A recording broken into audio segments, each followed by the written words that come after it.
আজকের এই মাহফিলে না আসতাম তাহলে আপনারা যারা আয়োজক তাদেরকে গালিগালাজ করতেন, এটাও ঠিক।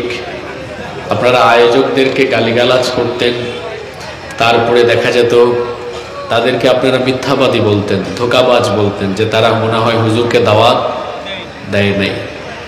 আসলে আমরা যারা হুজুর আছি, মানুষ মনে করে যে হুজুরদের তো সমস্যা থাকার কথা না, কারণ হুজুর মানে আজব প্রাণী, এটার কোনো সমস্যা থাকার কথা না।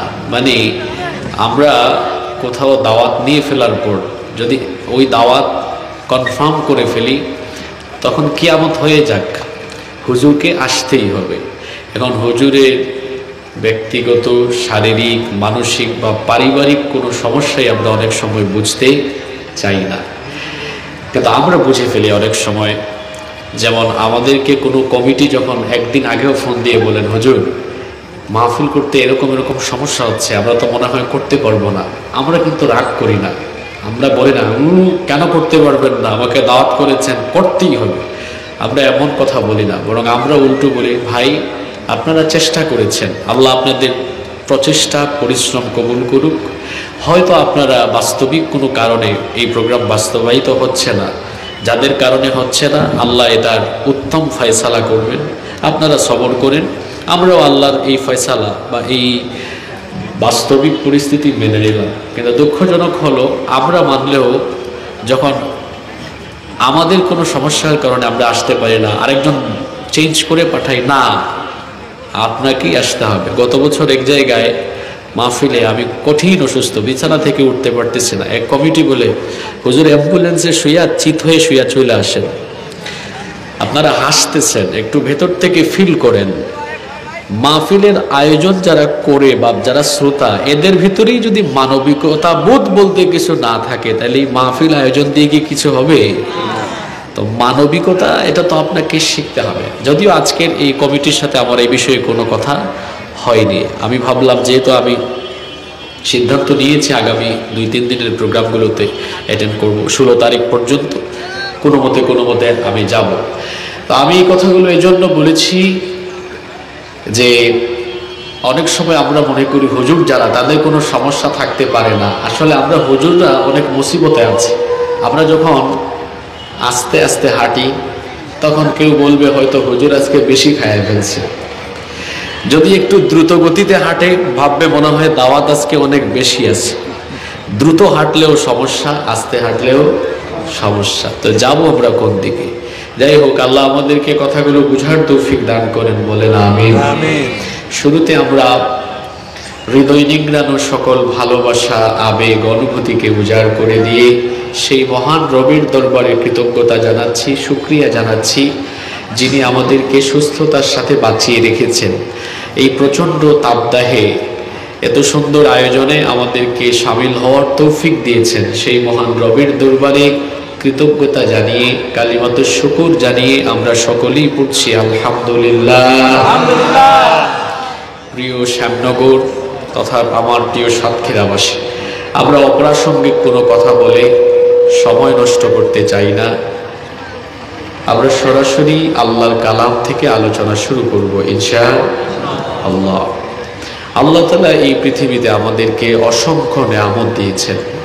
আল্লাহ আমাদেরকে কত নেয়ামত দিয়েছেন, এগুলো যদি আমরা গণনা আরম্ভ করি, গুনতে গুনতে কোনোদিন শেষ করতে পারবো না। কারণ আল্লাহ তাআলা কোরআনে কারীমে বলেছেন, ওয়া ইন তাউদ্দু নি'মাতাল্লাহি লা তুহসুহা, আমি তোমাদেরকে কত নেয়ামত দিয়েছি, এগুলো যদি তোমরা গণনা আরম্ভ করো, গুনতে গুনতে গুনতে গুনতে এই নেয়ামত রাজি কখনো তোমরা শেষ করতে পারবে না। অসংখ্য নেয়ামত আল্লাহ আমাদেরকে দিয়েছেন। এই যে আমরা বেঁচে আছি, নিঃশ্বাস গ্রহণ করে বেঁচে আছি, এটাও তো আল্লাহর কত বড় দয়া।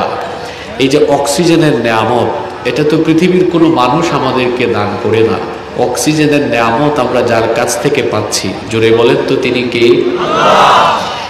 বর্তমান চিকিৎসা বিজ্ঞান বলছে একজন সুস্থ স্বাভাবিক মানুষ বেঁচে থাকার জন্য প্রতিদিন 500 থেকে 600 লিটার অক্সিজেন গ্রহণ করে। এই 500 থেকে 600 লিটার অক্সিজেন যদি আপনি টাকা দিয়ে কিনে বেঁচে থাকা লাগতো, আপনার বাপ দাদা 14 গোষ্ঠীর সব সম্পদ ফুরিয়ে যেত। কারণ বর্তমান বাজার দর অনুযায়ী 500 থেকে 600 লিটার অক্সিজেনের দাম হলো প্রায় 5 থেকে 6 লক্ষ টাকা। আমি যদি 5 লক্ষ টাকাও ধরি, তাহলে একজন সুস্থ মানুষ প্রতিদিন অক্সিজেন নেয় 5 লক্ষ টাকার, তাহলে মাসে হয় কত? 150 লক্ষ। বছরে গিয়ে তার পরিমাণ দাঁড়ায়, বছরে গিয়ে তার পরিমাণ কত দাঁড়ায়? 18 কোটি টাকা।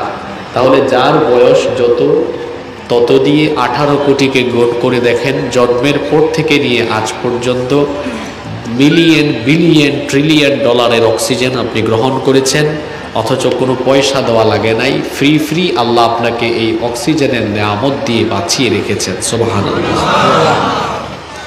কত নেয়ামতের কথা বলতাম।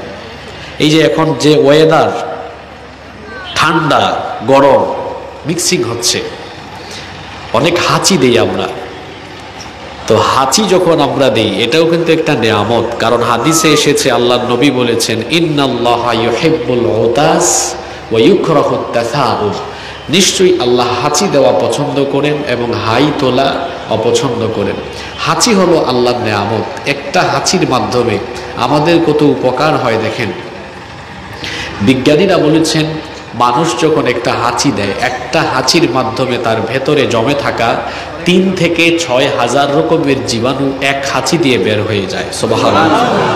এটা যদি আপনার ডাক্তারে গিয়ে বের করা, খুলনা মেডিকেলে, সাতক্ষীরা মেডিকেলে গিয়ে যদি এটা পরিষ্কার করার দরকার হতো, তাহলে 20 দিন 25 দিন পর পর বা 1 মাস পর পর শুধু ভেতরের ময়লা সাফ করার জন্য আপনার বাজেট রাখা লাগতো 50-60 হাজার বা 1 লক্ষ টাকা। এখন আপনি তো আপনার পরিবারে একা নন, আপনার পরিবারের সকল সদস্যদের যদি শুধু ভেতরের ময়লা সাফের জন্য বাজেট রাখা লাগতো 5-6 লাখ টাকা, তাহলে দেখা যেত বাপ দাদার সব সম্পদ বিক্রি করেও এই ময়লা পরিষ্কারের বাজেট কোলানো আমাদের দ্বারা সম্ভব হতো না। এজন্য গুরুত্বপূর্ণ সব জিনিস আল্লাহ তাআলা মানুষের ক্রয়, আল্লাহ তাআলা গুরুত্বপূর্ণ জিনিসগুলো আমরা যাতে না কিনি, সেজন্য আল্লাহ এগুলো নিজের হাতে রেখেছেন। ইমানদার হোক, বেঈমান হোক, কাফির হোক, মুসলমান হোক, সবাইকে আল্লাহ এগুলো দান করেন। সুবহানাল্লাহ। তো আল্লাহর অগণিত নেয়ামত আছে, এর মধ্যে একটি নেয়ামত হলো সন্তান সন্ততি। আল্লাহ মানুষের জীবনকে ভারসাম্যপূর্ণ করার জন্য এবং মানুষের মানব জীবনকে সমৃদ্ধ করার জন্য মানুষকে সন্তান দিয়েছেন। এই সন্তান সন্ততি দেওয়ার মাধ্যমে বংশধারা কিংবা পৃথিবীর এই জগৎ সংসারকে আল্লাহ টিকিয়ে রাখার ব্যবস্থা করেছেন। সন্তান সন্ততি যে কত বড় নেয়ামত, এটা অবিবাহিতরা বুঝবেন না। যারা বিবাহিত কিন্তু বিয়ে করার পরে এখনও সন্তান পাননি, এটা কেবল তারাই ফিল করতে পারেন যে সন্তান সন্ততি মানুষের জীবনে কত বড় নেয়ামত। এই সন্তান সন্ততির কথা কোরআনে কারিমে কি বলা হয়েছে? বলা হয়েছে, আল মালু ওয়াল বানুনা জিনাতুল হায়াতিদ দুনিয়া। ধন সম্পদ আর সন্তান সন্ততি এগুলো দুনিয়ার শোভা, দুনিয়ার সৌন্দর্য, এগুলো দুনিয়ার নেয়ামত। তো যারা সন্তান পেয়েছেন, সন্তানাদি পাওয়ার পরে তারা প্রত্যেকেই কিন্তু রেসপন্সিবল হয়ে গিয়েছেন, দায়িত্ববান হয়ে গিয়েছেন। আমাদের দেশে অনেক জায়গায় আমাদেরকে লোকজন বলে, হুজুর মা বাবার খেদমতের কথা আপনারা বেশি বেশি বলবেন, কারণ আমাদের সন্তানরা যেন আমাদের খেদমত করে, সন্তানরা যেন চরিত্রবান হয়, ভালো হয়। তো আমরা তখন বলি যে সন্তান তখনই তো খেদমত করবে যখন আপনি বাবা হিসেবে, মা হিসেবে আপনার সন্তানের সকল হক আপনি যখন যথাযথভাবে পালন করবেন, ওই সন্তান আপনারও হক আদায় করবে, আপনারও খেদমত করবে, এতে কোনো সন্দেহ নাই। কিন্তু আপনি যদি আপনার সন্তানের কোনো হক আদায় না করেন, তাহলে আপনার সন্তান কিভাবে আপনার হক আদায় করবে?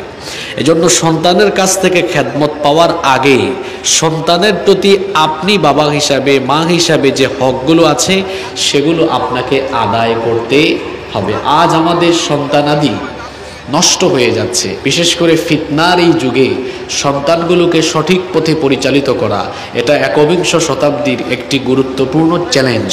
আর যখন আমাদের সন্তানগুলোকে আমরা সঠিক পথে রাখতে পারবো না, আমাদের পরিবার নষ্ট হবে, আমাদের সমাজ নষ্ট হবে, আমাদের রাষ্ট্রেও বিশৃঙ্খলা বেড়ে যাবে।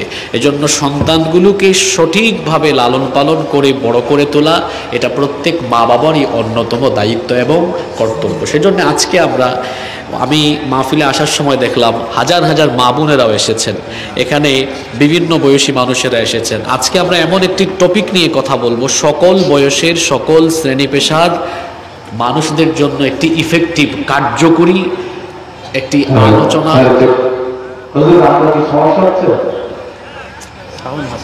আমার এখানে সমস্যা হচ্ছে যে আমার সাউন্ড ভালো না, সাউন্ড একটু ক্লিয়ার না, এটা আমিও ফিল করি। ক্লিয়ার না গেছে, আমি কথা বলতে পারি না, আমি বলতে গেছি আমার প্রোগ্রাম চালাই সমস্যারই দেখতে হবে যে হুজুর আমার একটা দেন, আমি দিয়ে দেবো, সমস্যা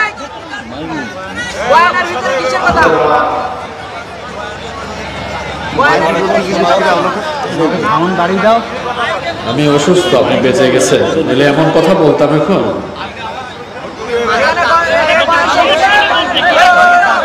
সমস্যা উনি সাউন্ড শুনে বুঝে না, সাউন্ড যে পরিষ্কার হচ্ছে না।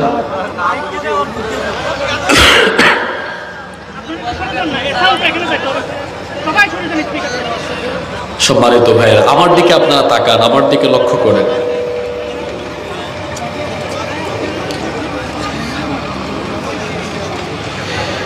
বলছিলাম সন্তানের হক আদায় করা, এটা পিতামাতা হিসাবে আপনার অন্যতম দায়িত্ব। কিভাবে আমরা আমাদের সন্তানগুলোকে গড়ে তুলব, কিভাবে আমরা আমাদের সন্তানগুলোকে দ্বীনের আলোকে আমরা আমাদের সন্তানগুলোকে লালন পালন করব, এ বিষয়ে আমরা আজকে কথা বলবো ইনশাআল্লাহ। সন্তানের প্রতি মা বাবার 20টি দায়িত্ব রয়েছে, কর্তব্য রয়েছে। এই কর্তব্যগুলো যদি আপনারা পালন না করেন, আমি কি আলোচনা বন্ধ করে দিয়ে আপনাকে ডেকে এনে বুঝাবো যে আপনি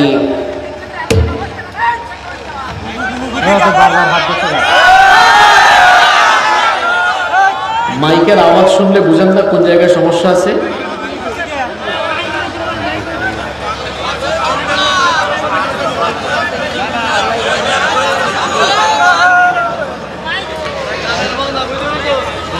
সন্তানের প্রতি মা বাবার 20টি দায়িত্ব এবং কর্তব্য রয়েছে। জোরে বলেন তো কয়টা? আরো জোরে বলেন কয়টা? 20টা। এই 20টি দায়িত্ব যারা পালন করবেন না, সেই বাবা সেই মা জীবনেও তার সন্তানের কামাই খাইতে পারবেন না, সেবা পাবেন না। ওই সন্তানের কাছ থেকে আপনি খেদমতের আশা করতে পারবেন না, দুনিয়াও আখিরাতে। দুনিয়াতেও সন্তানের খেদমত পাবেন না, আখিরাতে আরো উল্টা আল্লাহ আপনার বিচার করবেন, আপনি কেন আপনার সন্তানের হক আদায় করেননি। এক ব্যাকফল বুঝেন তো আপনারা? এক ব্যাকুল গাছ না লাগিয়ে ফলের আশা করে বসে আছে। গাছ না লাগিয়ে কি ফলের আশা করা যায়?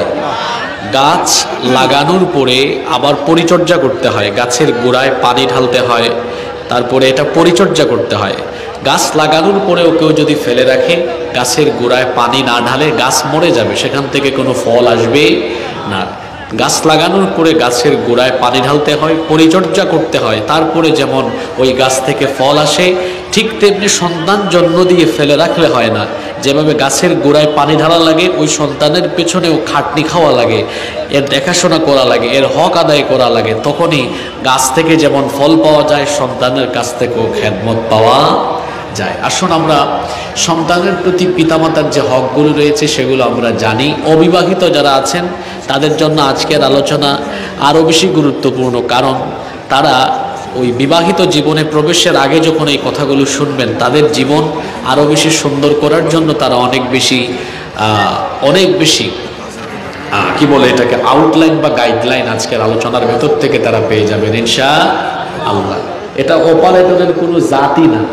সারা বাংলাদেশে এত মাহফিল করি, কাউকে বুঝানো লাগে না, কথা বলা শুরু করলেই ও ভয়েস শুনেই বুঝতে পারে ইকো কতটুকু হবে, ডিলে কতটুকু হবে, মাস্টার কতটুকু হবে। এটাকে আমি তোমাকে এখান থেকে পড়াবো, শিখাবো যে এটা এততে দাও, এটা অততে দাও? সন্তানের প্রতি মা বাবার প্রথম হক, শুনতেছেন আপনারা? নাম্বার 1, 1 নাম্বার, সন্তানের প্রতি মা বাবার প্রথম হক। এটা বিশেষ করে বাবার দায়িত্ব। প্রথম দায়িত্ব হলো সন্তানের জন্য একজন নেককার মা রেডি করা, অর্থাৎ সন্তানকে একজন নেককার মা গিফট করা। তার মানে হলো আপনি দাম্পত্য জীবনে যখন প্রবেশ করবেন তখন একজন নেককার দিনদার নারীকে বিয়ের মাধ্যমে আপনার দাম্পত্য জীবন শুরু করবেন। ঘুমাই ঘুমাই শুনতেছেন না মনোযোগ আছে? সন্তানের প্রতি বাবা হিসাবে আপনার প্রথম দায়িত্ব হলো আপনার সন্তানের জন্য একজন নেককার মা, একজন দিনদার মা প্রস্তুত করা। তার মানে হলো একজন দিনদার মেয়েকে বিয়ে করা। আমাদের সমাজে বিয়ে শাদীর সময় মানুষ নারীদের 4টি বিষয়ের দিকে খেয়াল করে। বুখারীর মধ্যে হাদিস বর্ণিত হয়েছে, এই হাদিসটি আবার মুসলিম শরীফের ভেতরেও বর্ণিত হয়েছে। হাদিস বর্ণনাকারী সাহাবী হচ্ছেন আবু হুরায়রা রাদিয়াল্লাহু আনহু। তিনি বলেছেন, নবীজি সাল্লাল্লাহু আলাইহি ওয়াসাল্লাম বলেছেন, তুনকাহুল মারআতু লিআরবা, 4টি জিনিসের দিকে নজর দিয়ে মেয়েদেরকে বিয়ে করা হয়। 1 নাম্বার হলো লিমালিহা, মেয়ের বাবার ধন সম্পদ। 2 নাম্বার হলো ওয়ালি হাসবিহা, মেয়ের বংশমর্যাদা। 3 নাম্বার হলো ওয়ালি জামালিহা, মেয়ের রূপ সৌন্দর্য। 4 নাম্বার হলো ওয়ালি দীনিহা, মেয়ের দিনদারিতা। কথাগুলো আমি আবারও রিপিট করছি। আল্লাহর নবী বলেছেন, বিয়ে শাদীর সময় মানুষ নারীদের 4টি বিষয়ের দিকে নজর দেয়। 1 নাম্বার হলো মেয়ের বাবার ধন সম্পদ, 2 নাম্বার হলো মেয়ের বংশমর্যাদা, 3 নাম্বার হলো মেয়ের রূপ সৌন্দর্য, 4 নাম্বার হলো মেয়ের দিনদারিতা। আল্লাহর নবী বলেছেন, ফাযফার বিযাতিদ দীনি তারিবাত ইয়াদাক, সবার আগে দিনদারিতাকে প্রাধান্য দাও। এই 4টি গুণাবলীর মধ্যে দিনদারিতাকে আগে প্রাধান্য দাও। কারণ একটা মেয়ে যতই সুন্দরী আর যতই রূপসী হোক না কেন, তার বাবার ধন সম্পদ যত বেশি থাকুক না কেন, তার বংশমর্যাদা যত বেশি উত্তম হোক না কেন, তার মধ্যে যদি দিনদারিতা না থাকে, তার মধ্যে যদি 5 ওয়াক্ত নামাজের আমল না থাকে, পর্দা মেইনটেইনের অভ্যাস না থাকে, তার মধ্যে যদি দিন মেনে চলার আমল না থাকে, এমন দিনহীনা সুন্দরী জরিনা সকিনাকে বিয়ে করার পরে আপনার ঘরটা জাহান্নামে পরিণত হয়ে যাবে। আর যদি মেয়ে দেখতে সুন্দরী কম হয়, কালো মেয়ে দেখতে খুব একটা সুন্দরী নয়, দেখতে খুব রূপসী নয়, আবার যদি মেয়ের বাপের বংশমর্যাদাও ভালো না হয়, মেয়েটা যদি গরিব ঘরের হয়, মেয়েটা যদি গরিব ঘরের হয়, পয়সা যদি বেশি না হয়, কিন্তু মেয়েটার ভেতরে যদি দিনদারিতা থাকে, যদি 5 ওয়াক্ত নামাজের আমল থাকে, পর্দা মেনটেন করে সে যদি চলাফেরা করে, মেয়েটা যদি দিন প্র্যাকটিস করে জীবন যাপন করে, তো এমন মেয়েকে বিয়ে করে যখন আপনি সংসার শুরু করবেন, আপনার ঘরটা জান্নাতের রঙে রঙিন হয়ে যাবে। আল্লাহর নবী বলেছেন, আদ-দুনিয়া কুল্লুহা মাতা, দুনিয়ায় তোমরা যা কিছু দেখো, দুনিয়ার সব কিছুই হলো সম্পদ। ওয়া খায়রু মাতা'আদ দুনিয়া আল মারআতুস সালিহা, আর দুনিয়ার সকল সম্পদের মধ্যে নেককার নারী হচ্ছে সর্বশ্রেষ্ঠ সম্পদ। দুনিয়ার সবকিছুই সম্পদ, তার মধ্যে শ্রেষ্ঠ সম্পদ হলো নেককার নারী। যে ব্যক্তি তার জীবনে নেককার একজন নারী জীবন সঙ্গিনী হিসেবে পেয়েছেন, ওই ব্যক্তির জীবন সফল, সার্থক, সুখী এবং সুন্দর। সুবহানাল্লাহ। আল্লাহর নবীর আরেকটা হাদিস আমার মনে পড়ে গেল। নবীজি বলেছেন, মান রাযাকাহুল্লাহু ইমরাআতান সালিহান ফাকাদ আ'আনাহু আলা শাতরি দীনিহি। আল্লাহর নবী বলেছেন, আল্লাহ যাকে দয়া করে একজন নেককার উত্তম জীবন সঙ্গিনী দান করেছেন, আল্লাহ যেন ওই ব্যক্তিকে ইসলামের অর্ধেক নিয়ামত দান করে দিয়েছে। চিন্তা করেছেন কত গুরুত্বপূর্ণ কথা। আল্লাহ যাকে দয়া করে একজন নেককার, এখানে কথা বলেন কেন ভাই?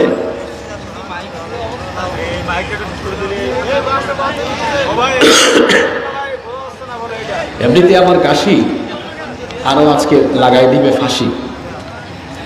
আবার এটা কে দিয়েছে জানি না, যে মাইক্রোফোন আর একটু কাছে গেলে ভালো হতো, মানে আমি একটু দেখাই আপনাদেরকে এইরকম আর কি। এটা কি কলা যে আমি একদম কাছে গিয়ে এটাকে চাবাই চাবাই চেটে পুটে খাবো? পাগল।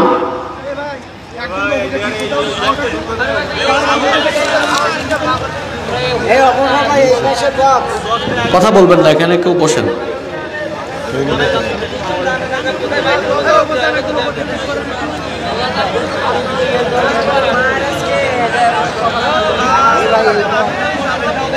কথা বলবেন না কেউ প্লিজ।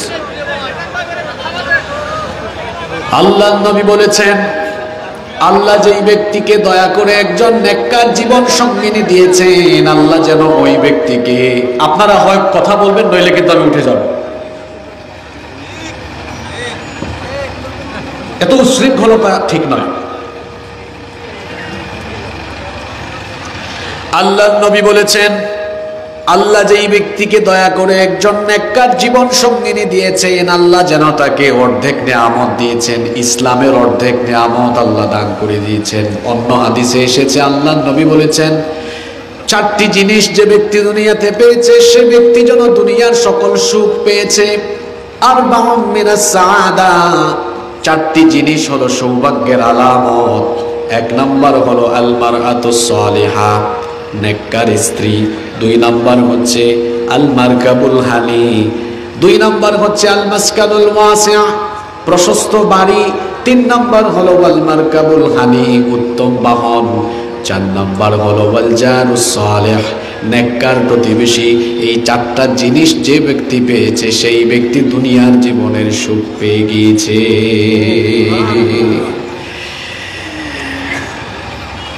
এই অপারেটর, তুমি মানুষের জাত না।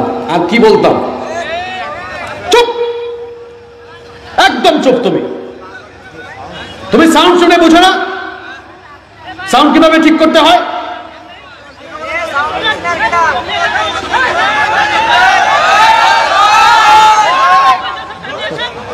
তুমি এত বড় প্রোগ্রাম করতে আসছো,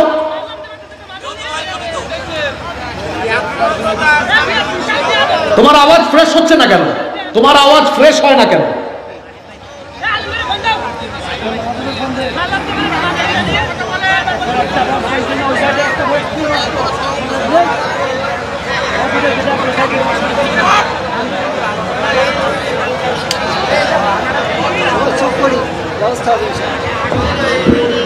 আমরা কথা কম বলি, একটু জিকির করেন, লা ইলাহা ইল্লাল্লাহ, লা ইলাহা ইল্লাল্লাহ, লা ইলাহা ইল্লাল্লাহ, লা ইলাহা ইল্লাল্লাহ।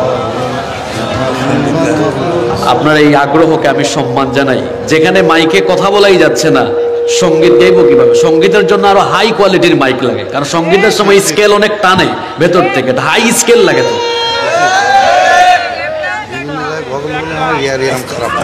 বিভিন্ন জায়গার মতো সাউন্ড কোয়ালিটি আপনাকে ঠিক করতে হবে, তখন আপনাকে বলতে হবে না, হুজুর এমনি বলবে।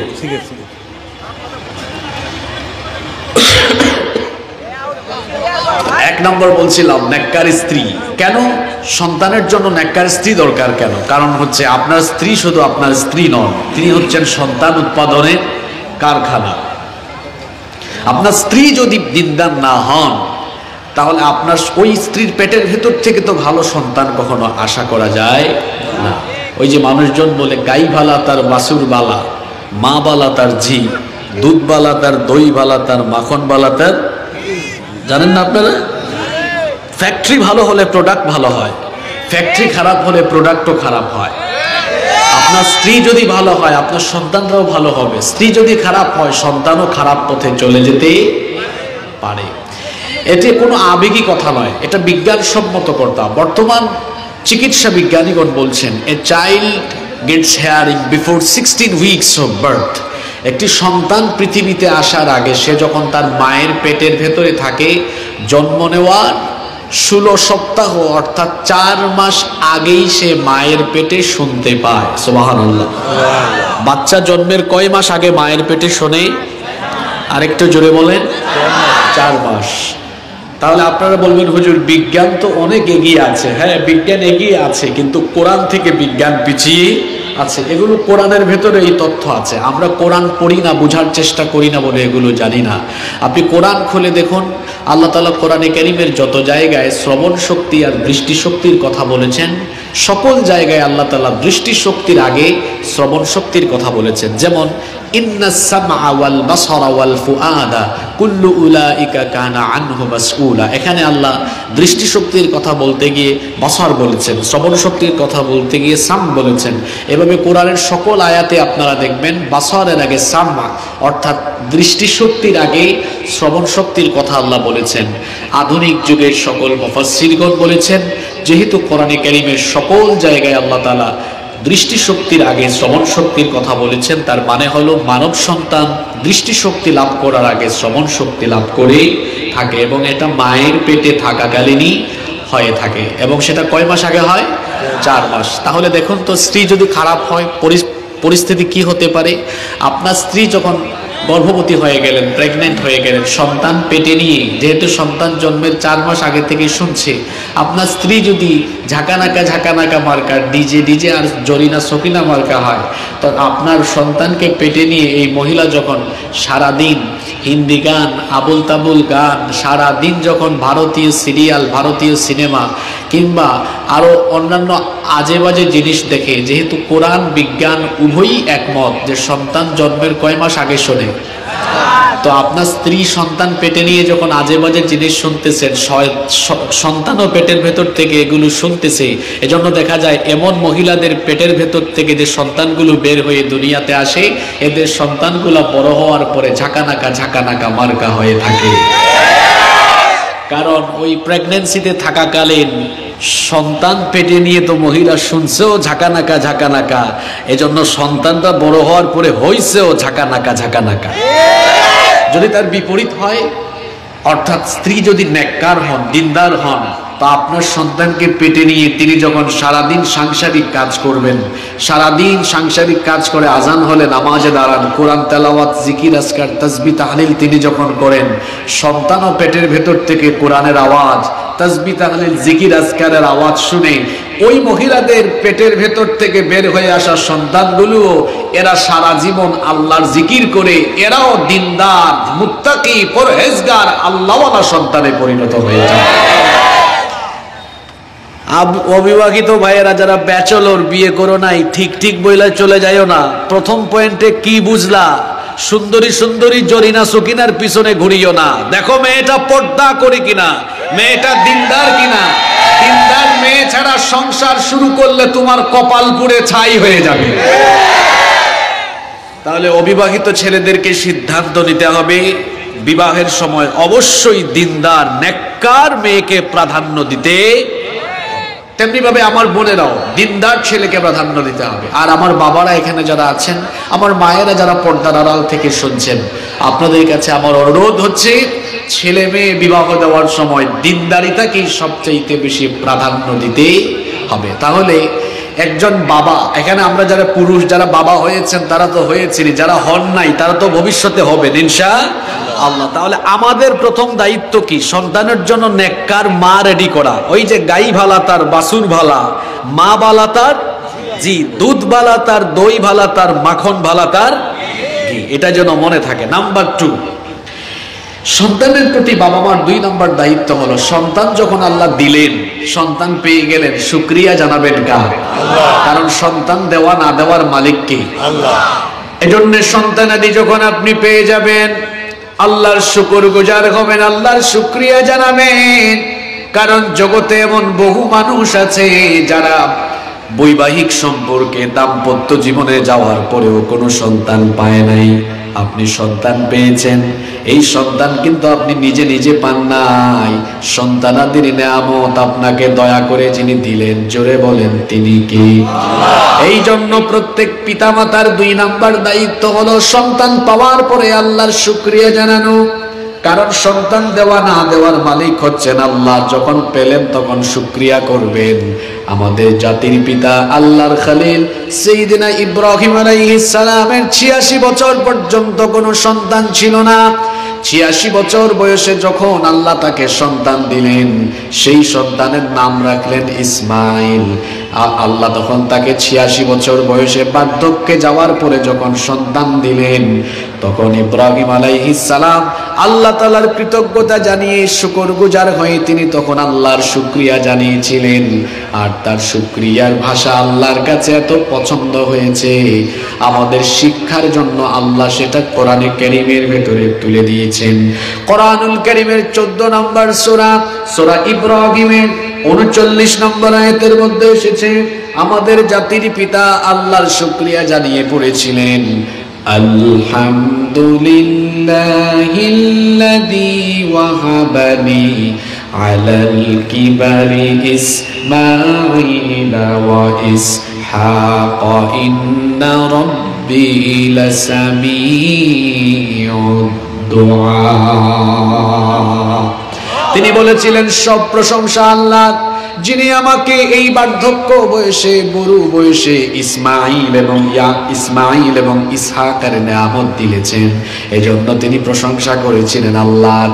পিতা মাতা হয়ে গেলে সন্তানের হক কিভাবে আদায় করতে হয় আজকে ধারাবাহিকভাবে শোনেন। 2 নাম্বার হলো সন্তান জন্মের পরে মা বাবা সবাই মিলে প্রশংসা করতে হবে যার, তিনি কে? এখন প্রশংসা নাই, মানুষ আপডেট ফেসবুকে লেখে ওয়াও আমার একটা সন্তান হইছে। আপনারা হাসতেছেন কি যুবক ভাইয়েরা, ঠিক আছে না কথা? এটা কি ওয়াও হবে না আলহামদুলিল্লাহ হবে? আল্লাহর শুকরিয়া জানাতে হবে। সন্তান পাওয়ার পরে 3 নাম্বার কি দায়িত্ব পালন করতে হয় শুনেন।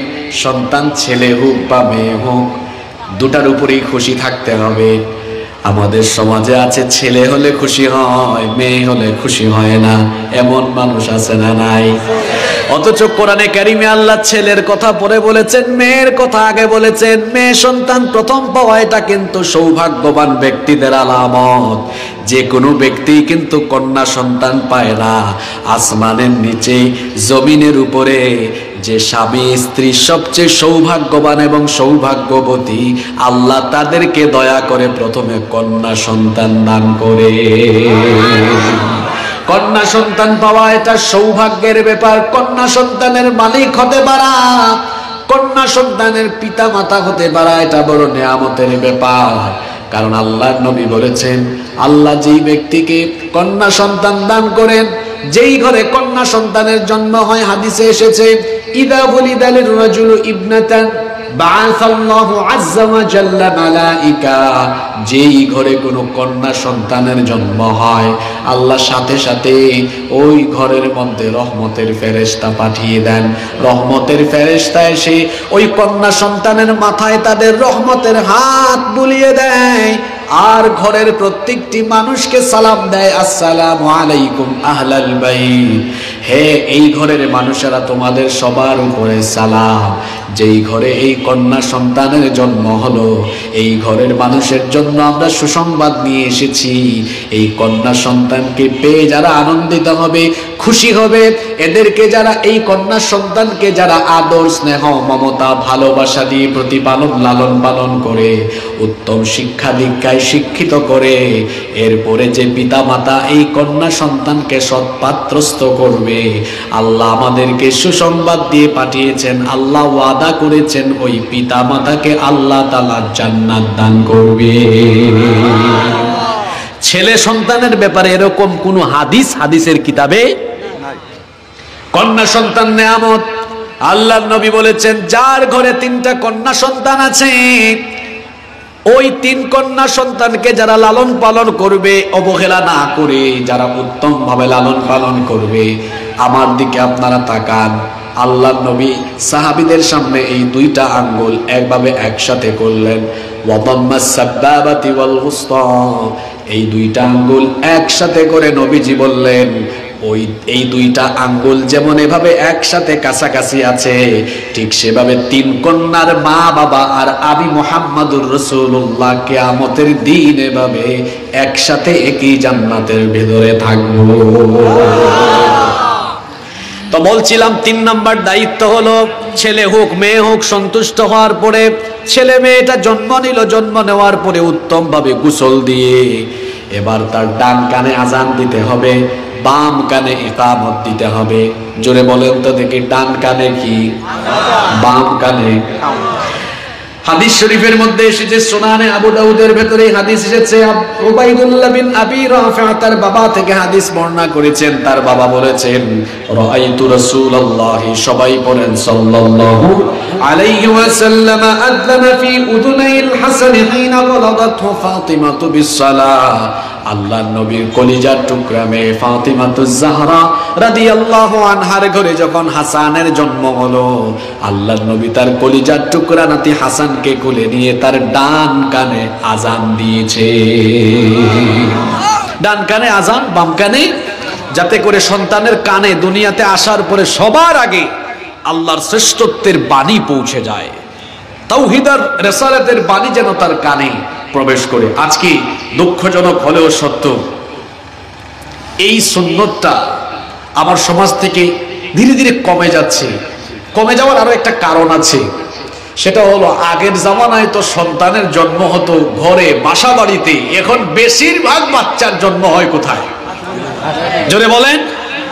বাবারা আমার দুই পাশে আপনারা বসে আছেন, আপনারা আমার বাবার বয়সী। আপনাদের জামানায় বাচ্চা কাচ্চা কি হসপিটালে জন্ম হওয়া লাগছে? আমরা 8 ভাই বোন মোট, এর মধ্যে একজন মারা গেছে, 7 জন আছে, জীবিত আছে। আমার মায়ের তো সিজারের দরকার হয় নাই, হাসপাতালেও যাওয়ার দরকার হয় নাই। আমাদের মা চাচিদের কাছ থেকে গল্প শুনেছি আমরা, যে বাচ্চা হয়েছে পাশের বাড়ির মানুষজন অনেক সময় টের, এখন আর পাশের বাড়ির না, বিশেষ করে যাদের ফেসবুক অ্যাকাউন্ট আছে তার ফ্রেন্ড লিস্টের সবাই জানে। কি বলেন, ঠিক আছে না? এখন মহিলারা বেবি বাম পরে ফেসবুকে পোস্ট আপলোড করে, মানে আগে থেকেই বুঝাই দেয় আমার সময় আসতেছে সামনে। ঠিক আছে না কথা? ইউরোপ আমেরিকায় এখন স্লোগান উঠেছে, নো সিজার। সিজারের অনেক ক্ষতিকর দিক আছে, মায়ের জন্য ক্ষতি, বাচ্চার জন্য। আচ্ছা, একটা সন্তান আসার জন্য আল্লাহ যে রাস্তা দিয়েছেন, ওই রাস্তা বাদ দিয়ে অন্য রাস্তায় গেলে সমস্যা হওয়ার সম্ভাবনা আছে না নাই? অবশ্যই আছে। আল্লাহ একটা রাস্তা তৈরি করে দিয়েছেন, এটার বিপরীতে গিয়ে যখন আপনি অন্য রাস্তায় বের করবেন, তখন তো সমস্যা কিছু হবেই। ডাক্তাররাও বলেন হ্যাঁ সমস্যা হবেই। এই জন্য দেখবেন সিজারে জন্ম নেওয়া বাচ্চাগুলো রোগা হয়, এদের রোগ প্রতিরোধ ক্ষমতা কম। কারণ চিকিৎসা বিজ্ঞান বলছে, যখন একজন সন্তান তার মায়ের জরায়ু দিয়ে বের হয়, জরায়ুতে লেগে থাকা অসংখ্য ব্যাকটেরিয়া বাচ্চার শরীরে লেগে যায়, যার কারণে ওই বাচ্চা জন্মের পরে অত্যন্ত রোগ প্রতিরোধ ক্ষমতা সম্পন্ন হয়ে থাকে। আল্লাহু আকবার। আর মায়ের জন্যও ক্ষতি, যেই মায়ের সিজার হয় দেখা যায় ফিজিক্যাল ফিটনেসের ক্ষেত্রে সমস্যা হতে পারে, ভবিষ্যতে সন্তান জন্মদানের ক্ষেত্রেও ওই নারীর প্রবলেম হতে পারে। মায়ের জন্যও ক্ষতি, বাচ্চার জন্যও ক্ষতি। তো যারা হসপিটালে হচ্ছে, অনেক সময় হসপিটালে আজান ইকামতেরও কেউ থাকে, অসচেতন পরিবারের অনেকে আজান ইকামতও দেয় না। আবার অনেকের বাসা বাড়িতে হলেও দেখা যায় আজান দিতে গিয়ে 2-3 দিন লাগে, অনেকে আবার ভুলেও যায়, দেয় না। কেন? কারণ many Muslims feel embarrassed to this work. অনেকে আছে এই কাজে লজ্জা ফিল করে। একবার সকালবেলা মসজিদ কমিটির সভাপতি মসজিদের ইমাম সাহেবকে ফোন করেছেন, হুজুর আপনি কোথায়? আমি আবার কোথায়, আমি তো আমার রুমে আছি, হুজরাখানায় আছি। ঠিক আছে, আপনি আমার বাড়িতে আসেন তো। ইমাম সাহেব তো খুব চিন্তায় পড়ে গেলেন, সকাল সকাল সভাপতি সাহেবের ফোন, না জানি চাকরি আছে না গেছে। তিনি একটু পেরেশানি নিয়ে সভাপতি সাহেবের বাড়িতে গেলেন। সভাপতি সাহেবের বাড়িতে যাওয়ার পর ড্রয়িং রুমে যখন বসলেন, সভাপতি সাহেব মিষ্টি নিয়ে হাজির। হুজুর নেন, মিষ্টি খান। তখন ইমাম সাহেব বললেন, কি ব্যাপার সভাপতি সাহেব, মিষ্টি খাওয়াচ্ছেন, কোনো খুশির খবর আছে নাকি? কয় আছে তো। কি? কয় আপনার ভাতিজা হয়েছে, মিষ্টি খান। ইমাম সাহেব মিষ্টি খাচ্ছেন, সভাপতি সাহেব বলেন দাঁড়ান, মিষ্টিটা একটু পরে খান, আপনার ভাতিজার কানে আজান দেন, এজন্য আপনাকে নিয়ে আসছি। ইমাম সাহেব বললেন, বাচ্চা আপনার, আমাকে দিয়ে আজান দেওয়াচ্ছেন কেন? আপনার বাচ্চার কানে তা আপনি আজান দিতে পারতেন। কয় আসলে দিতে পারতাম, কিন্তু আমার শরম লাগে, আমার লজ্জা লাগে। আজান দিতে কি শরম লাগার কথা? ইমাম সাহেবও বলে ফেলেছেন, আর বাচ্চা হওয়ানোর বেলায় শরম লাগলো না, এখন আজান দিতে লজ্জা লাগে কেন আপনার? আজান দিতে কি লজ্জা লাগার কথা? আরে মুসলমান তো লজ্জা শরম পাবে সুদ ঘুষ খাওয়ার বেলায়, মুসলমান তো লজ্জা শরম পাবে দুর্নীতি লুটপাট চাঁদাবাজি করার বেলায়। আল্লাহর বিধান পালনে কোনো লজ্জা শরম থাকার কথা নয়। নিজের বাচ্চার কানে নিজে আজান দিবেন, খুশি হয়ে দিবেন, কোলে নিয়ে ডান কানে আজান দিবেন, বাম কানে কি দিবেন। আজকে বাবারা মায়েরাও মিলান সন্তানের কয়টা হক আদায় করেছেন আপনারা? আমি তো মাত্র বলেছি এখনো কয়টা, এগুলো বেসিক একেবারে। এই 5-7 মিনিট পরে শুরু হবে আসল আসল পয়েন্ট। মনোযোগ থাকবে তো আপনাদের? 4 নাম্বার, তাহনিক করবেন বাচ্চা। আজান ইকামত দিলেন, এরপরে তাহনিক করবেন, বাচ্চাকে তাহনিক করাবেন। তাহনিক কি? খেজুর বা মিষ্টি জাতীয় কোনো জিনিস চিবিয়ে বাচ্চার ঠোঁটের মধ্যে লাগিয়ে দিবেন। এটাও একটা অন্যতম দায়িত্ব বাবা কিংবা মায়ের। বুখারীর মধ্যে হাদিস এসেছে, আবু মুসা আশআরী রাদিয়াল্লাহু আনহু, এই হাদিসের বর্ণনাকারী সাহাবী, তিনি বলেছেন, আমার ঘরে একটি পুত্র সন্তানের জন্ম হলো, আমি তার নাম রাখলাম ইব্রাহিম। আমার এই শিশু পুত্রকে নিয়ে আমি নবীজির দরবারে গেলাম। আল্লাহর নবীর দরবারে যখন আমি তাকে নিয়ে গেলাম, আল্লাহর নবী আমার পুত্র সন্তানকে তার নিজের কোলে নিলেন। তারপরে একটি খেজুর চিবিয়ে ওই খেজুরের রস আমার বাচ্চার ঠোঁটের মধ্যে লাগিয়ে দিয়ে আল্লাহর নবী আমার পুত্র সন্তানের বরকতের জন্য দোয়া করে দিলে। বলেন তো, এই দায়িত্ব কিংবা এই সুন্নত আমার সমাজে আছে না আস্তে আস্তে কমে যাচ্ছে? একদম কমে যাচ্ছে। এটা আপনারা করবেন, নিজে না পারলে একজন আলেমকে দিয়ে করাবেন। 4 নাম্বার। 5 নাম্বার হলো আপনার বাচ্চার জন্য 5 নাম্বার দায়িত্ব হলো বাচ্চার দুধ পানের ব্যবস্থা করতে হবে। এটা বিশেষ করে মায়ের দায়িত্ব। সন্তানের জন্ম হলো 5 নাম্বার দায়িত্ব পালন করবেন, সন্তানকে বুকের দুধ পান করাবেন। আল্লাহ তাআলা কোরআনে কারীমে বলছেন, ওয়াল ওয়ালিদাতু ইউরদি'না আওলাদাহুন্না হাওলাইনি কামিলাইনি লিমান আরাদা আন ইউতিম্মা আর নারীদের দায়িত্ব হলো যারা পূর্ণ মেয়াদ পরিপূর্ণ করতে চাইবে তারা তাদের সন্তানকে যেন কমপক্ষে 2 বছর বুকের দুধ পান করায়। আহারে, আজ আমার দেশের অনেক মহিলারা, বিশেষ করে আমি জানি না গ্রামাঞ্চলে আছে কিনা, শহরাঞ্চলে দেখা যায় অনেক নারীরা তাদের ফিজিক্যাল ফিটনেস ধরে রাখার জন্য সন্তানকে বুকের দুধ না খাইয়ে সন্তানের এই দুধের হক নষ্ট করে সন্তানের উপর জুলুম করে। এমন মহিলা আছে না নাই? এমন পিতাও আছে। শুধু ওই মহিলার দোষ দিয়ে লাভ নাই, তার স্ত্রীকে বলেছে বাজার থেকে এনে এনে বাহিরের দুধ খাওয়াবো। বাচ্চাকে এত দুধ খাওয়ানোর দরকার নাই, তুমি তোমার নিজের প্রতি মনোযোগী হও। এরকম অনেক স্বামীও আছে। আহারে, বাচ্চা জন্মের পরে বিশেষ করে মায়ের বুক থেকে যে শাল দুধ বের হয়, আজকের চিকিৎসা বিজ্ঞানও একই কথা বলছে, এই শাল দুধ বাচ্চার জন্য কত উপকারী, কত ইফেক্টিভ। গ্রামে গঞ্জে অনেক মহিলারা এটা ফেলে দেয়, খাওয়ায় না, অথচ বাচ্চা জন্মের পরে প্রথমে যে শাল দুধ বের হয় এটা বাচ্চার জন্য এত উপকারী, এটা বাচ্চার জন্য এতটাই কার্যকরী। আজকের চিকিৎসা বিজ্ঞানও বলছে এই শাল দুধ যখন বাচ্চা গ্রহণ করে 5টা গুরুত্বপূর্ণ ব্যাধি যেগুলোর কারণে বাচ্চা মরণের দিকেও চলে যেতে পারে, ডায়রিয়া, নিউমোনিয়া, মেনিনজাইটিস, শ্বাসতন্ত্রের প্রবাহ, কান পাকা, এ ধরনের 5টা মারাত্মক ব্যাধি থেকে আল্লাহ তাআলা শাল দুধের মাধ্যমে বাচ্চাকে হেফাজত করে দেয়। 5 নম্বরে হক আদায় করতে হবে। 6 নম্বর, বাচ্চার সুন্দর নাম নির্বাচন করতে হবে। বাচ্চার সুন্দর নাম, অর্থবহ ইসলামী নাম রাখা, এটা বাবা মায়ের একটি অন্যতম দায়িত্ব। আমার দেশে, আমার সমাজে অনেক মুসলমান ছেলে মেয়েদের নাম শুনলে অনেক সময় খটকা লাগে, সন্দেহ লাগে যে এটা আসলে কোন জাতের, এটা কি মুসলমান না অন্য কোনো ধর্মের হতে পারে। এরকম নাম আছে না নাই? এখানে কমন পড়তে পারে, ভাই কেউ রাগ করেন না, অনেকের নাম আছে বল্টু, মন্টু, মন্টু থাকতে পারে, এখানে থাকতে পারে পিন্টু, ঝন্টু, এরকম নাম আছে না? নাম আছে আকাশ, নাম আছে আগুন, নাম আছে ফাগুন। এগুলো কোনো নাম হইল? নাম রেখেছে সাগর, নাম রেখেছে কি? সাগর। এই হলো নামের অবস্থা। মেয়েদের নাম নদী, নদী আছে নাকি আপনাদের এলাকায়? আরে বাপরে বাপ, খবরও আছে তাই না আপনাদের কাছে? সাগর, ছেলের নাম সাগর, বড় হওয়ার পরে টি শার্টের মধ্যে লিখেছে সাগরের বুকে নদী। তো এই যে নাম রাখতেছে সাগর, নদী। আমি একজনকে একবার পাইলাম, আচ্ছা ভাই, আপনার ছেলের নাম যে সাগর আর মেয়ের নাম নদী রাখলেন, আল্লাহ যদি আরো খুশি হইয়া ছেলে মেয়ে দান করে, তা আপনি তো আগের গুলার নাম রেখেছেন সাগর নদী, পরের গুলার নাম হইতে পারে খাল বিল পুকুর কুয়া, কারণ আপনি তো সিরিয়াল ঠিক করে রেখেছেন সাগর নদী, বাকিগুলো হতে পারে পুকুর। আপনারা পুকুর বলেন না পুষ্কুনি বলেন? পুকুর হতে পারে, সেটা খাল বিল, এগুলো কোনো নাম হইল?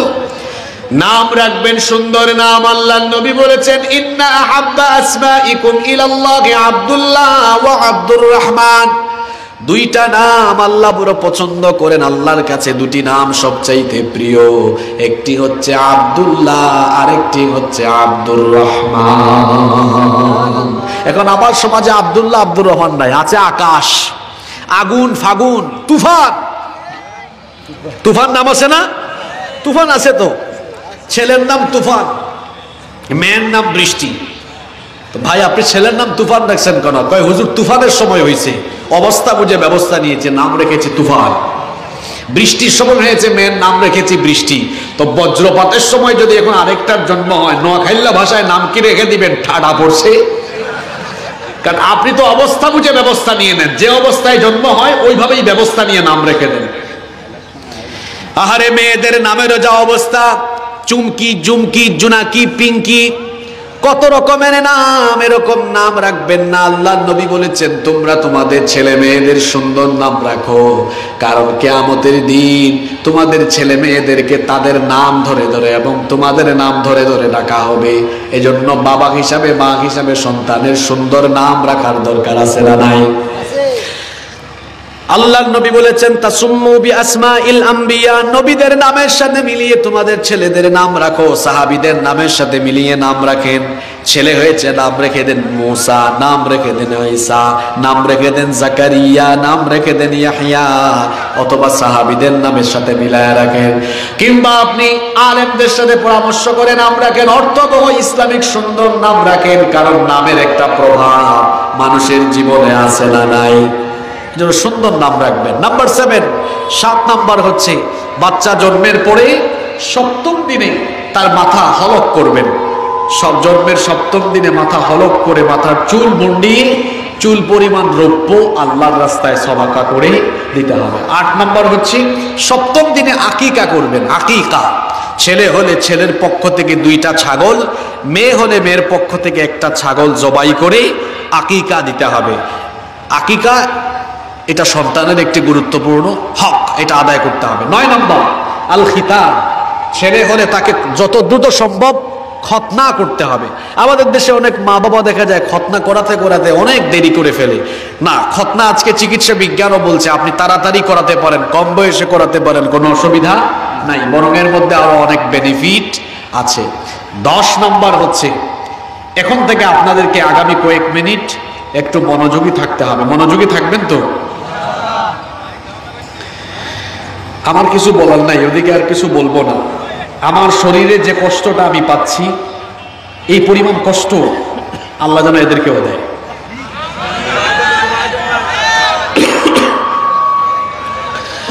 10 নম্বর, আপনার সন্তানকে দ্বীনি শিক্ষা দেওয়া, এটা বাবা হিসাবে, মা হিসাবে আপনার অন্যতম দায়িত্ব। দ্বীনি শিক্ষা দেওয়া খুবই গুরুত্বপূর্ণ বিষয়। আপনার সন্তানকে দ্বীনি শিক্ষা দেওয়ার পরিবেশ, দ্বীনি শিক্ষা দেওয়ার ব্যবস্থা আপনাকে করতে হবে। আপনার সন্তানকে অ আ ক খ ABCD শেখাবেন পড়ে, আলিফ বা তা থা শেখাবেন সবার আগে। আগে আপনি তার হাতে এই কোরআন তুলে দিবেন, তখন আপনার এই সন্তান লাইনে থাকবে, আর বেলাইনে যাওয়ার কোনো সম্ভাবনা নাই। এ মাইকের কি সমস্যা হইল ভাই? আবার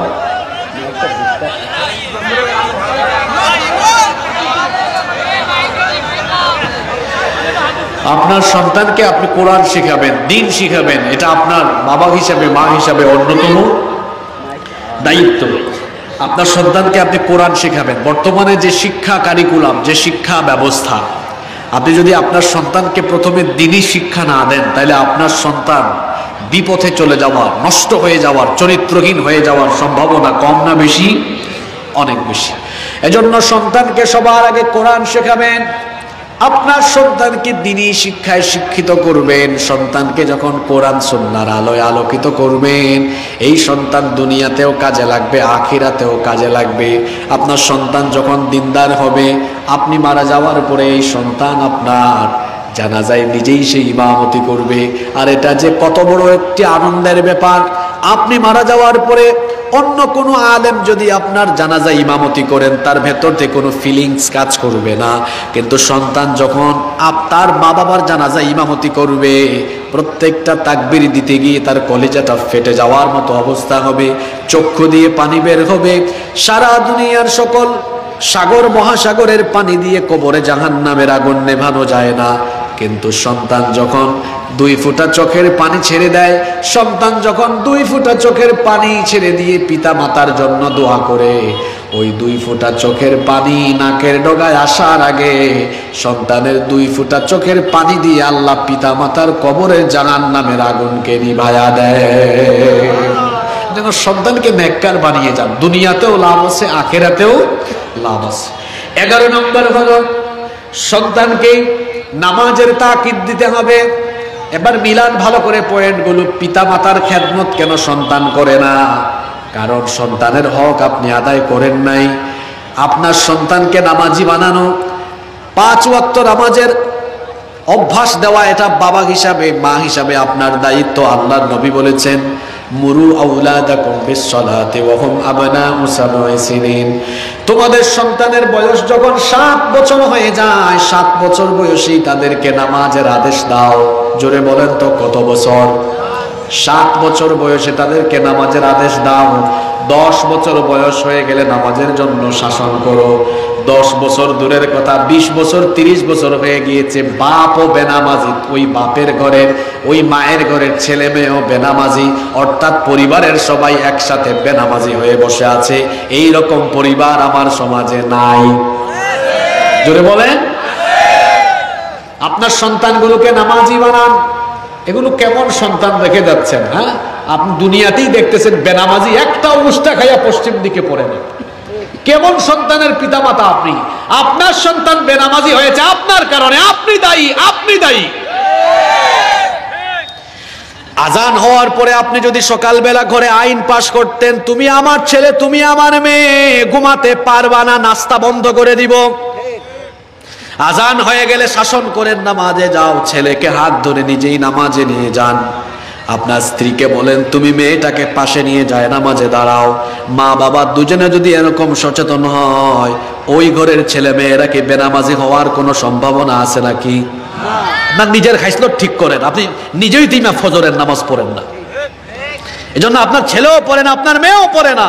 আপনারা জামাই বউ 2 জন মিলে যদি নামাজ পড়তেন আর সন্তানদেরকেও নামাজের কথা বলতেন, আপনাদের ছেলে মেয়েরাও নামাজি হতো।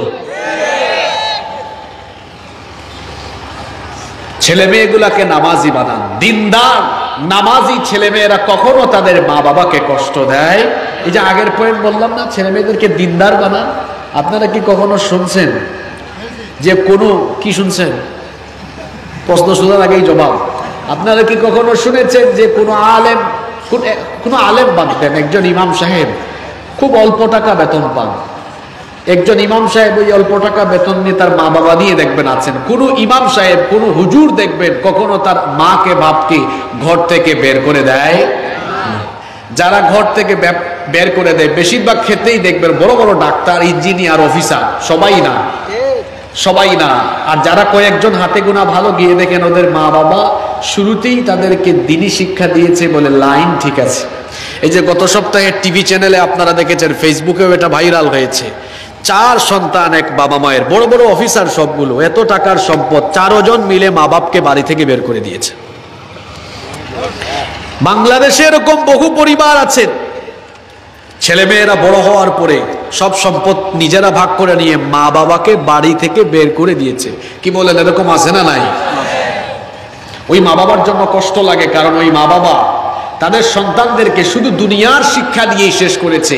তারা তাদের সন্তানদেরকে কখনো দ্বীনি শিক্ষা দেয় নাই। যদি দুনিয়াবী শিক্ষার পাশাপাশি দ্বীনি শিক্ষাও দিত, এই সন্তানগুলো নষ্ট হওয়ার কোনো সম্ভাবনা ছিল না। এই জন্য সন্তানদেরকে দ্বীনি শিক্ষা দিবেন, নইলে এই সন্তানগুলো আপনাকে ভবিষ্যতে অল্ড হোম বৃদ্ধাশ্রমে পাঠিয়ে আসবে, আপনার কোনো খেদমত করবে। 12 নম্বর হচ্ছে সন্তানের সাথে ভালো আচরণ করবেন, কোমল আচরণ করবেন, ঝিরকি দিবেন না, ধমক দিবেন না, সুন্দর আচরণ করবেন, ভুল করলে বুঝায়া বলবেন, দেখবেন এতে করে তার মেধা আরো বিকশিত হবে। 13 নম্বর হলো সন্তানকে পর্যাপ্ত সময় দিবেন। এটার বড় অভাব আছে আমাদের দেশে। এখন দেখা যায় সন্তান একটু কান্নাকাটি করলেই পিতামাতা সন্তানের হাতেও মোবাইল দিয়ে দেয়, মা বাবা দুইজনে মোবাইল ফোন স্ক্রল করে সন্তানের হাতেও মোবাইল ফোন দিয়ে দেয়। আমরা যখন ছোট ছিলাম সেই সময় কিংবা 10-12 বছর আগেও আমাদের সমাজে দেখা যেত বাচ্চা কান্না করলে মা বাবা সন্তানের হাতে জুনজুনি দিত। জুনজুনি চিনেন তো আপনারা? বিভিন্ন খেলনা দিত। আর এখন একটু কান্না করলেই হাতে কি দেয়? মোবাইল দিয়ে দেয়। ছোটবেলা থেকেই বাচ্চারা মোবাইলে আসক্ত হয়ে যায়। 7-8-এ উঠার পরে এই বাড়ির ছেলের সাথে ওই বাড়ির মেয়ে মোবাইল কানেকশন লাগায়া পালায়া যায়। পিতামাতা দায়ী, পিতামাতাই তাদের সন্তানের হাতে মোবাইল ফোন তুলে দিয়ে দুশ্চরিত্রবান হওয়ার পথে সন্তানকে এগিয়ে দিয়েছে। সন্তানের হাতে মোবাইল ফোন নয়, খেলনা তুলে দেন। দিনের বেলা কিছু সময় তাকে নিয়ে গল্প করেন। বেশিরভাগ পরিবারে দেখা যায় বাচ্চারা কান্না করে ফেলে রেখেছে, মোবাইল হাতে দিয়ে রেখেছে। না, সন্তানকে একটু কুলে নেন, বুকের সাথে লাগান, কলিজার সাথে কলিজাটা লাগায় দেন, মহব্বত বাড়বে, সম্পর্ক আরো মজবুত হবে। সন্তানদেরকে সময় দেন। মোবাইল ফোন কিংবা টেলিভিশনের সামনে রেখে দিয়েন না। সন্তানকে তিলাওয়াত শোনান। আপনি বাবা, আপনি মা, ছোট্ট একটা সোরা ফাতিহা শোনান। সন্তানকে আপনি কালিমাগুলো শিখান। সন্তানের সাথে গল্প করেন, নবীদের জীবনের কিচ্ছা কাহিনীগুলো শোনান। সন্তানকে সময় দেন। যদি সময় না দেন তাহলে এই সন্তানগুলো নষ্ট হয়ে যাওয়ার সম্ভাবনা আছে না নাই? 14 নম্বর হলো সন্তান লালন পালনে ইনসাফ করবেন, বেইনসাফি করবেন না। বেইনসাফ পিতা মাতা আমাদের সমাজে অনেক বেশি। কয়েকটা কথা বলবো, রাগ করবেন না, এগুলো আমাদের অনেকের খাসলতের সাথে এখন মিলে যাবে। সন্তান লালন পালনে আমাদের মধ্যে ইনসাফ নাই। প্রথমে হয়েছে মেয়ে, মেয়েকে খুব কুলে নিত। তারপরে যখন ছেলে হয়েছে এখন মেয়ের প্রতি আদর কমে গিয়েছে। অথবা যাদের একাধিক ছেলে মেয়ে আছে, প্রথম সন্তানের প্রতি বেশি মহব্বত, পরেরটার প্রতি কম মহব্বত। অথবা 4-5টা ছেলে মেয়ে আছে, বড়টাকে ছোটটাকে ভালোবাসে বেশি, বাকিগুলারে কম। এমন স্বভাবের মানুষ আমাদের সমাজে নাই। খবরদার এটা করবেন না।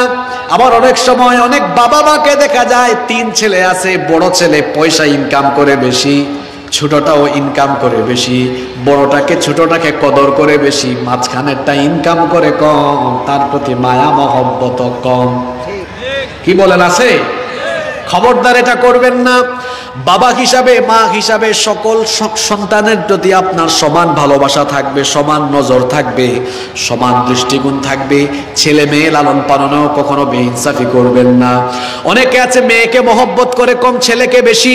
কারণ মেয়ে তো আর ইনকাম করে খাওয়াবে না, মেয়েকে বিয়ে দিয়ে দিব, আরেকবারই চলে যাবে, তাহলে তাকে আর এত বেশি আদর দিয়ে কি লাভ? এজন্য দেখা যায় ছেলেকে বেশি আদর করে মেয়েকে কম করে। এমনটা করবেন না। ছেলে মেয়ে লালন পালনে বেইনসাফি করবেন না। অনেকে তো এমন আছে, দেখা যায় খাবার খেতে বসলে ছেলেকে দেয় মাছের মাথা, মেয়েকে দেয় লেজ। মেয়ে অসুস্থ হলে চিকিৎসা করায় না, ছেলে অসুস্থ হলে একদম সাতক্ষীরায় নিয়ে চলে যায়, খুলনায় নিয়ে চলে যায়। এইরকম বেইনসাফি কিন্তু আল্লাহ শিখান নাই, রসুলও শিখান নাই। এই বেইনসাফি সমাজের কিছু মানুষ করেছে। আল্লাহর নবী বলেছেন, মান কানাত লাহু উনসা ফালাম ইউইদহা ওয়ালাম ইউহনিহা ওয়ালাম ইউআসির ওয়ালাদাহু আলাইহা আদখালাহু আল্লাহুল জান্নাহ। আল্লাহ যাকে দয়া করে কন্যা সন্তান দিয়েছেন, ওই কন্যা সন্তান জন্মের পরে যারা জীবিত অবস্থায় পুঁতে ফেলে না এবং কন্যা সন্তানের উপরে পুত্র সন্তানকে যারা প্রাধান্য দেয় না, অর্থাৎ ছেলে মেয়ে লালন পালনে যারা ইনসাফ করে, আল্লাহ ওয়াদা করেছেন আল্লাহ তাদেরকে জান্নাত দিবেন। বেইনসাফি করবেন না। 15 নম্বর হলো সন্তানদেরকে আপনি জাহান্নামের রাস্তা থেকে বাঁচিয়ে রাখবেন। আল্লাহ তাআলা কোরআনে বলেছেন, কু আনফুসাকুম ওয়া আহলিকুম নারা, নিজেকে এবং নিজের পরিবারকে জাহান্নামের আগুন থেকে বাঁচাও, অপসংস্কৃতি থেকে তাদেরকে হেফাজত করবেন। 16 নম্বর হলো তাদেরকে পর্দা মেনটেন করাবেন। বিশেষ করে মেয়েদেরকে ছোট্টবেলা থেকেই পর্দা মেনটেন করা শিখাবেন। যখন সে বালেগা হয়ে যাবে, স্কুলে যাক, কলেজে যাক, সে যেন পর্দা মেনটেন করে যায়। আপনি আপনার মেয়েকে পর্দা করাবেন, ছেলেদেরকেও আপনি তালিম দিবেন, সে যেন কোনো মেয়েদেরকে ডিস্টার্ব না করে জিনা ব্যভিচারে সে যেন লিপ্ত হয়ে না যায়। 17 নম্বর হচ্ছে তাদের জীবনের উন্নতি সমৃদ্ধির জন্য খরচ করবেন। 18 নম্বর হলো উপযুক্ত বয়সে তাদেরকে বিবাহের ব্যবস্থা করবেন। মনে রাখবেন, বিবাহের সম্পর্ক কেরিয়ারের সাথে নয়, বিবাহের সম্পর্ক হলো চরিত্রের সাথে। বিবাহের সম্পর্ক কিসের সাথে? চরিত্রের সাথে। আপনার সন্তানকে তাড়াতাড়ি বিয়ে দেওয়ার ব্যবস্থা করবেন, এটাও বাবা হিসেবে, মা হিসাবে আপনার অন্যতম দায়িত্ব। তারপরে 19 নম্বর হচ্ছে সন্তানদের মধ্যে সম্পদ আপনি সুন্দরভাবে ইনসাফ ভিত্তিক বন্টন করবেন, যেভাবে কোরআন হাদিসে দিক নির্দেশনা দেওয়া হয়েছে। এই ক্ষেত্রে আমাদের দেশের বেশিরভাগ মা বাবারা বেইনসাফি করেন, ছেলেকে দেয় মেয়েকে দেয় না। আজকের মাহফিলে অনেক মায়েরা বোনেরাও হয়তো এসেছেন, মা বোনেরা ওই মা বাবাকে ধরবেন। অনেক জায়গায় আসে দেখা যায় মেয়েকে বিয়ে দেওয়ার সময় বাবা বলে, মা গো তোমাকে তো কিছু দিতে পারলাম না, আব্বু তোমাকে দোয়া দিচ্ছি। আমার বোনেরা তখন বলবেন, আব্বা দোয়া লাগবে না, আপনি আমাকে জিনিস দিয়ে দেন, সম্পদ ভাগ করেন। ভাগ করার সময় দেখা যায় এক বাপের 4 ছেলে 2 মেয়ে, মনে করেন 20 কানি সম্পদ আছে, 4 5 20, সব ছেলেদেরকে 5 কানি করে দেয়, মেয়েদেরকে কিছু দেয় না। যে পিতা বা যে মাতা, যে মা বাবা সম্পদ বন্টন করতে গিয়ে মেয়েকে ঠকাবে, এরা জালিম হয়ে কিয়ামতের দিন আল্লাহর সামনে দাঁড়াতে হবে। এটা করবেন না। 20 নম্বর হলো সন্তানের জন্য আল্লাহর কাছে বেশি বেশি দোয়া করবেন। এই দোয়াটাও আমাদেরকে শিখিয়েছেন কে? আল্লাহ তাআলা দোয়া শিখালেন, রব্বানা হাব লানা মিন আজওয়াজিনা ওয়া যুররিয়াতিনা কুররাতা আয়ুনিন ওয়াজআলনা লিল মুত্তাকিনা ইমামা। কি সুন্দর দোয়া! হে আমাদের রব, আপনি আমাদের স্ত্রী আর সন্তানকে আমাদের জন্য চক্ষু শীতলকারী বানিয়ে দিন, উত্তম চরিত্রবান বানিয়ে দেন। বলেন আমিন। এই যে মোট কয়টা দায়িত্বের কথা বলেছি? 20টা। জোরে বলেন কয়টা? 20টা। এই 20টা দায়িত্ব পালন যদি করতে পারেন, আমি চ্যালেঞ্জ করে বললাম, আপনার সন্তান কোনোদিনও নষ্ট হবে না, আপনার সন্তান বিপদে যাবে না, চরিত্রহীন লম্পট বদমাশ হবে না।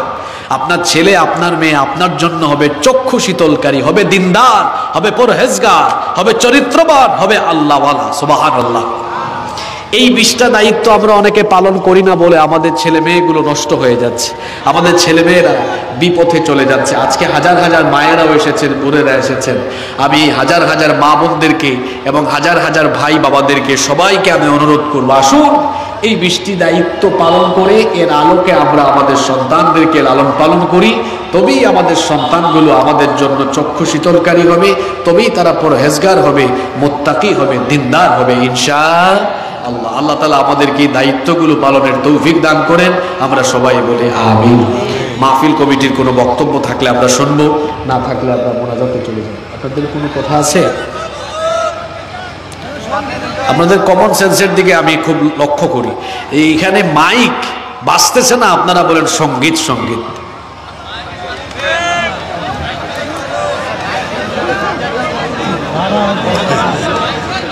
কমিটির কোনো বক্তব্য আছে ভাই? সভাপতি সাহেবের, সভাপতি সাহেব কিছু বলবেন? আপনি না সভাপতি সাহেব? সভাপতি সাহেব অনুমতি দিয়েছেন, মোনাজাত হবে ইনশাআল্লাহ। সবাই বসেন, আমার ভাইদের জন্য দোয়া করবেন যারা কষ্ট করে এই গরমে, আজকে মনে হয় 43 ডিগ্রি ছিল, এত কষ্ট করে আয়োজন করেছেন, সবার জন্য দোয়া হবে ইনশাআল্লাহ। আল্লাহুম্মা আমিন। ربنا ظلمنا أنفسنا وإن لم تغفر لنا وترحمنا لنكونن من الخاسرين ربنا هب لنا من أزواجنا وذرياتنا قرة أعين واجعلنا للمتقين إماما رب العالمين।